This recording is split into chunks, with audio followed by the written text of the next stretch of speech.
Hi, Hi, my name is Marco and I Polo, grew up on and the I grew east up on coast the of east coast of Dalmatia. Dalmatia. I lived in Venice I most lived of in my Venice life most until of I my decided life to until start I my decided travels to on the Silk Road. Growing up, I was very educated and attended church regularly. Became very smart and knowledgeable. When I was 17, me, my dad, and my uncle went exploring.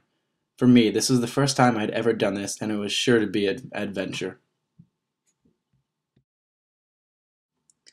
Once I had got my name known by the traveling world, after a couple of years, I started to receive letters and gifts from the great Khan family.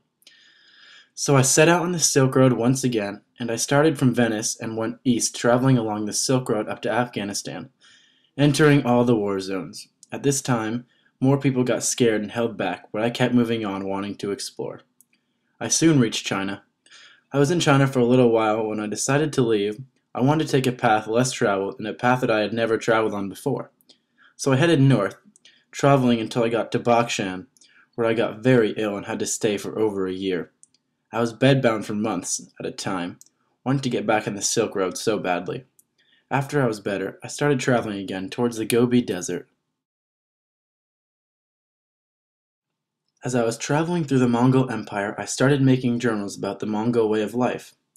My journals were read by many, and I entered Mongolia to attend ceremonies and funerals to write about them and see them with my own eyes and actually experience how they live. The great Mongol leader Kublai Khan heard about my journals and wanted to see them firsthand, and I couldn't pass up an offer like this to meet the great leader, for him to admire my work. I was picked up by his royal escorts and brought to his royal palace. This was just the start of many years to come in Mongolia. At first, I was expecting a fun short time in Mongolia, having the opportunity to experience something that most people never get to experience in their lifetime. I was so anxious and excited to meet the great leader Kublai Khan. Once I got to meet him, he was so impressed by my ability to speak his language and all of my knowledge. I soon became one of his favorite people. Khan said I could work for him for a short time, so I didn't think I could say no to him, so I said, sure, why not? At first, I was sent on several missions into China.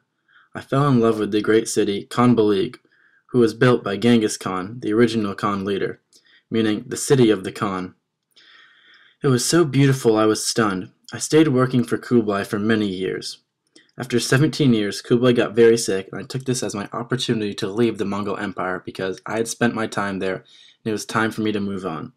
I had acquired great wealth and fortune. On my depart back home, I started traveling down the Silk Road, but soon realized that this would take too long, and traveling by water was just that much faster.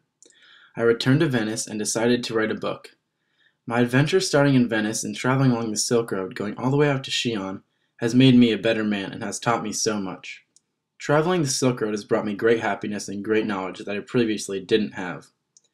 Without experiencing the travel for yourself, you will never know what people go through and the daily struggles and accomplishments that all people have. It was truly an honor to live this life.